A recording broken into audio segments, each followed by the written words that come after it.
বিয়ের মাহার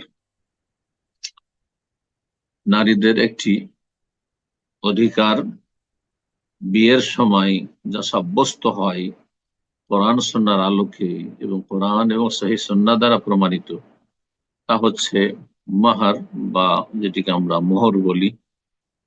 কোরআনের ভাষায় সাদাক বলা হয়েছে, আর হাদিসে তাকে মাহারও বলা হয়েছে। বলছেন লেখক, সাদাক অর্থাৎ বিয়ের মাহার।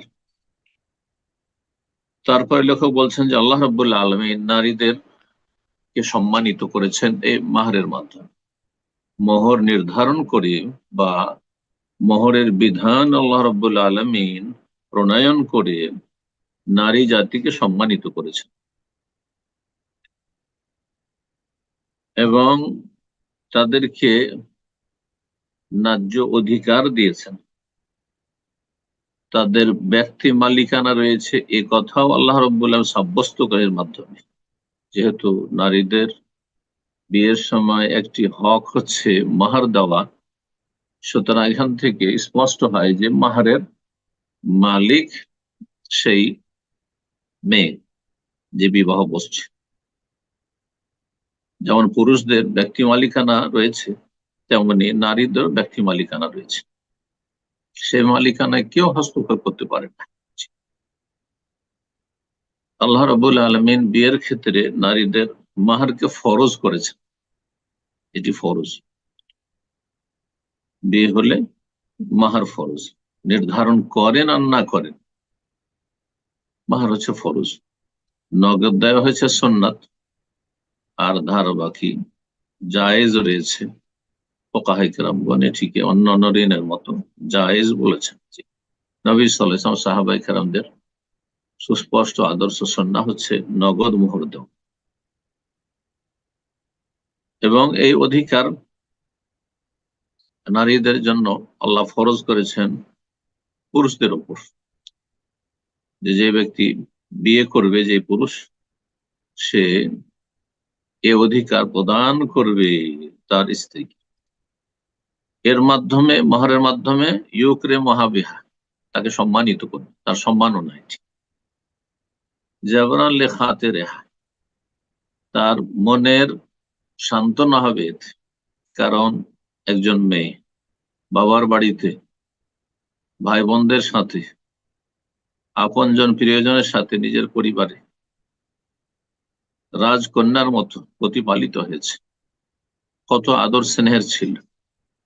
আর হঠাৎ করে এই বিয়ের মাধ্যমে এমন একটা পরিবারে যাচ্ছে যাদের কাউকে সে চেনে না, কাউকে চেনে না। নতুন একটি পরিবারে সেট হতে যাচ্ছে। সেখানে মানুষের ভিতরে একটা প্রতিক্রিয়া অবশ্যই আছে মানুষ হিসাবে। তাদের মনের সান্ত্বনার জন্য এই মাহার। শাহরান বেকাদা রেহা, এবং নারীদের যে মর্যাদা রয়েছে ইসলামে, মূল্যায়ন রয়েছে, সে কথা নারীদেরকে জানিয়ে দেওয়া, জ্ঞাত করা তাকে। আর একটি উদ্দেশ্য হচ্ছে মোহরের ওয়াইওয়াজান আনিল ইস্তেমতাই বিহা, যে একজন পুরুষ তার স্ত্রীকে যে সম্ভোগ করবে, তার বিনিময় হিসাবে এই সম্পদ, যেটা যে কোনো আকারে হোক না কেন, তা প্রদান করবে। তাহলে এর মাধ্যমে সম্মানিত করা হয় নারীদেরকে, তাদের মনের সান্ত্বনার পাথেয় হয়, এবং তাদের যে মর্যাদা রয়েছে, তার মূল্যায়ন রয়েছে, এ কথা জানিয়ে দেওয়া হয়। এবং স্বামী স্ত্রী সম্ভোগের ক্ষেত্রে স্বামীর ওপর এটি ফরজ যে তুমি যখন স্ত্রী সম্ভোগ করবে, তাহলে তুমি তাকে কিছু সম্পদ দাও, তার বিনিময়ে স্বতঃস্ফূর্ত হবে সেটা দিবে, এবং তার মাধ্যমে স্ত্রীকে আনন্দিত করবে। এবং আল্লাহ রাব্বুল আলামিন পুরুষকে যে নেতৃত্ব দিয়েছেন, আর রিজালু কাওয়ামুনা আলান নিসা, নারীদের উপর পুরুষদেরকে নেতৃত্ব দিয়েছেন। অর্থাৎ একটি পরিবার যখন ক্ষুদ্র পরিবার গঠিত হচ্ছে, স্বামী স্ত্রীর মাধ্যমে, আর তারপরে ছেলে মেয়ে বৃদ্ধি পাবে, তো সেই স্ত্রী তার স্বামীর নেতৃত্ব মেনে নেবে, এটি হচ্ছে আল্লাহ রাব্বুল আলামিনের বিধান, যিনি নর এবং নারী উভয়কে সৃষ্টি করেছেন। আলা ইয়ালামু মান খালাকা, তিনি কি জানেন না যে কার অধিকার রয়েছে নেতৃত্বের। আর দুইজনেই যদি নেতৃত্ব করে তাহলে সেখানে বিশৃঙ্খলা সৃষ্টি হবে। একই ঘরে দুইজন নেতৃত্ব দিতে পারে না। দুইজন হলে একজন আমির অবশ্যই হতে হবে, একজন হাকিম আর একজন মাহকুম। এটি হচ্ছে মানব জাতির প্রকৃতি, শান্তি শৃঙ্খলা বহাল রাখার জন্য। এটি হচ্ছে আল্লাহ রাব্বুল সৃষ্টির ক্ষেত্রে নীতিমালা, সুন্নাতুল্লাহ। লাউ কানা ফীহিমা আলিহাতুন ইল্লাল্লাহ লাফাসাদাত। আল্লাহ বলছেন যে আসমান জমিনে যদি দুই এলাহ হইতো বা বহু এলাহ হইতো, তাহলে কোনো না কোনো দিন অবশ্যই যুদ্ধ বাঁধত, বিশৃঙ্খলা সৃষ্টি হতো। আল্লাহ রাব্বুল এক ও একক, তার কোনো শরীক নেই। যাদেরকে শরীক সাব্যস্ত করা হয়েছে দরগা দুর্গা, সেগুলি কোনো ক্ষমতা রাখে না।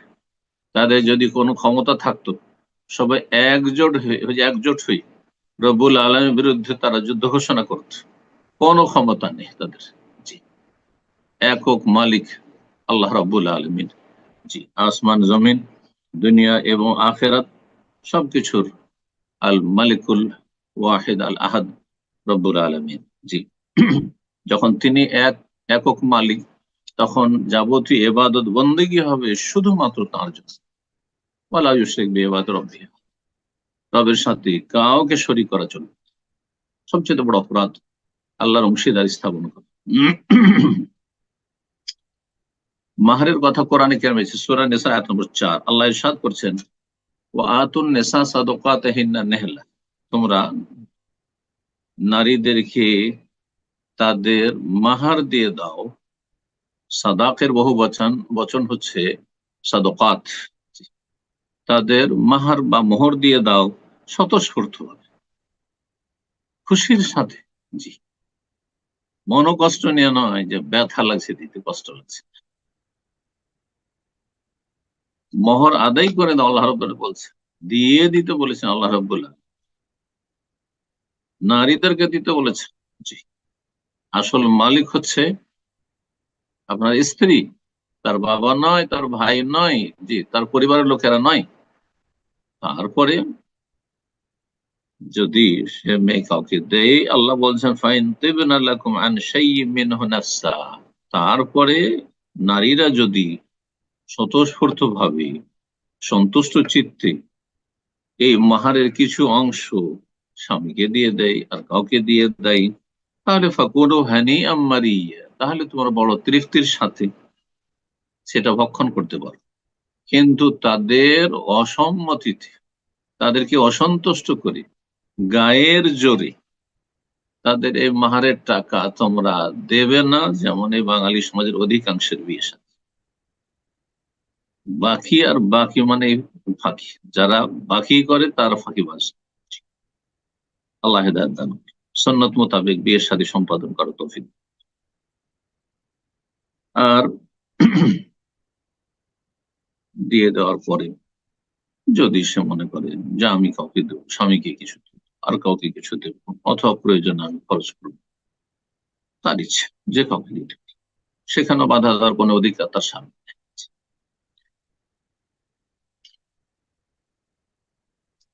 আল্লাহ রাব্বুল আলামিন এই মাহরকে ফরজ করেছেন, এটি স্ত্রীর হক হিসাবে বলছেন লেখক, আল মাহরু হাক্কুল লিল মারআ, এটি স্ত্রীর ন্যায্য অধিকার।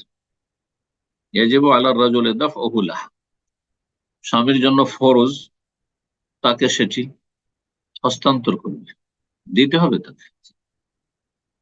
বেমাস্তাহাল্লা মিন ফারজিহা, যেহেতু আপনি হারাম গুপ্তাঙ্গ হালাল করেছেন, সুতরাং মোহর দিয়ে হালাল করতে হবে, মোহর দিতে হবে, মোহর দেওয়ার সৎ নিয়ত থাকতে হবে।